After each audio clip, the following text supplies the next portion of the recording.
Celtic are already measuring the trophy cabinet after Rangers' meltdown at Pittodrie. Brendan Rodgers is eyeing a shock move for a championship star. And Kris Boyd has gone full demolition mode on Rangers flops. Meanwhile, Barry Ferguson's big gamble backfired, and now one player might never wear the shirt again. And don't forget, we're closing in on 1,000 subscribers. Once we hit that mark, we're giving away a shirt of your favorite SPFL team to one lucky subscriber. So hit that subscribe button, drop your team in the comments, and let's dive in.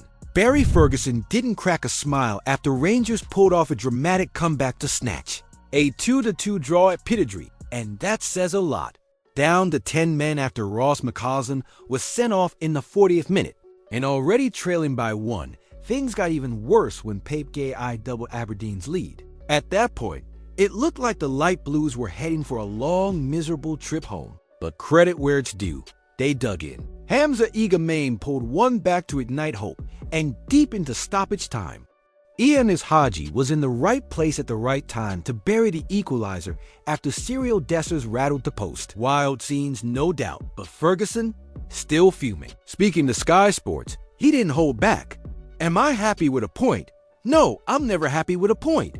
I want to win games. That's the mentality, but also the pressure he's putting on this squad, even under heavy circumstances. McCausland's red card, a moment of rashness with 2 silly bookings, clearly changed the dynamic. Yet Ferguson stood firm in his message. Results matter, and he's not in this job to settle for moral victory or late drama. With Athletic Bilbao coming up on Thursday, the focus is shifting quickly, but make no mistake, the standards have been set. Is Barry Ferguson's refusal to accept the draw the mindset Rangers need to move forward? Or is he ignoring the reality of how poor this squad has actually been under pressure? Celtic might be on the verge of another shakeup, and this time, it's not just Brendan Rodgers' post-match quotes causing the stir.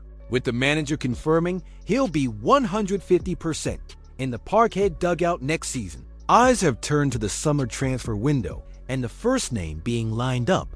Stoke City winger Million Manhoef. At just 23 years old, Manhoef has been one of the few bright sparks in a struggling Stoke side clinging to life in the English Championship's lower end. 6 goals and 5 assists across 35 appearances isn't jaw-dropping, but for a team currently hovering in 18th place, it's not too shabby either. The Dutch winger, who's worn the national shirt from under 16 up to under 21 level, joined the Potters from Vitesse just over a year ago, and now he's being looked at as a potential squad addition for Rodgers' rebuild. And make no mistake, a rebuild is exactly what the manager wants. Rodgers didn't mince his words last week when he dropped the classic, "It's either the squad changes or the manager goes line." Fair enough, a bit of heat never hurt. But in case anyone thought he was hinting at the exit, he made sure to shut that down quickly, telling BBC Radio Scotland he's not just staying, he's 150% staying.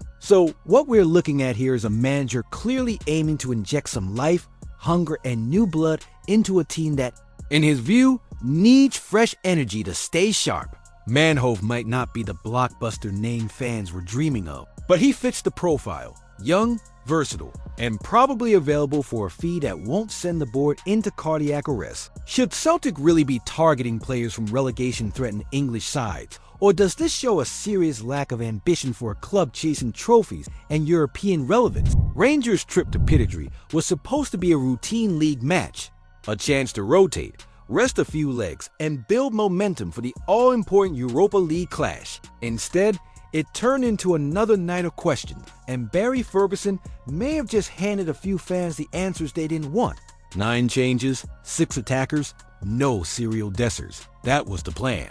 And while the attack eventually rescued a point in the dying seconds, thanks to Ian Haji, Ferguson's gamble nearly cost him everything. With Ross McCausland seeing red before halftime and Aberdeen 2 goals up by the 44th minute, it was chaos. Again, Hamza Igamain gave Rangers hope early in the second half, and it was the Moroccan's intensity that kept the Dons on edge. He's proven to be the man for the big moments, just as he was when he scored the winner at Parkhead last month. And that's why calls are growing louder for him to start in Bilbao.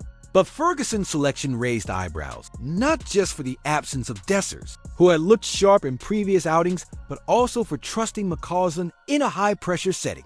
It backfired horribly. The winger was off the pace from the first whistle, and his second yellow left Rangers up against it. His cross that was described as awful by Ian Crocker on commentary said it all. That might be his last appearance in a Rangers, with fans already writing him off entirely. Then there's the defending. 2 more goals conceded. That makes it 7 matches out of 9 under Ferguson, where Rangers have shipped at least 2. The attacking intent is admirable, but the backline is leaking like a sieve.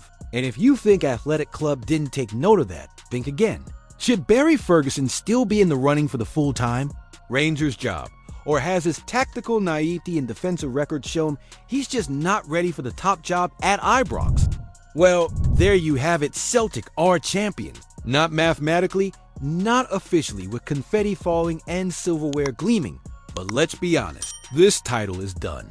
After Rangers could only manage a 2-2 draw at Pittodrie, Celtic now sit pretty on 81 points, with a ridiculous 42-goal advantage in the difference column.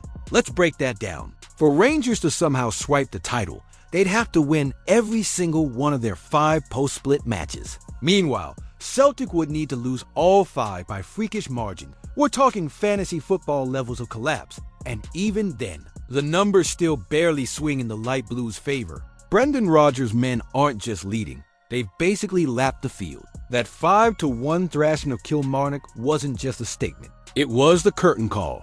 From Anthony Ralston's belter to the sheer dominance in every area of the pitch. This is a team coasting towards their 4th title in a row, and their 13th in 14 seasons. That's not a run, that's an era. Yes, technically, the champagne's still corked, but only because Rangers rescued a last-gasp equalizer moments after Aberdeen thought they'd made it 3-1, only for VAR to step in and chalk it off. The whistle blew seconds later, and the title race, for all intents and purposes, ended in that exact moment. So now it's just a waiting game. But really, what are we waiting for? A miracle? A meltdown of global proportions? Because short of Celtic forgetting how to play football altogether, this is wrapped up. Is it time to admit that the Premiership has become too predictable? And has Celtic's dominance actually damaged the competitive balance in Scottish football? And don't forget, we're closing in on 1,000 subscribers. Once we hit that mark, we're giving away a shirt of your favorite SPFL team to 1 lucky subscriber. So hit that subscribe button, drop your team in the comments,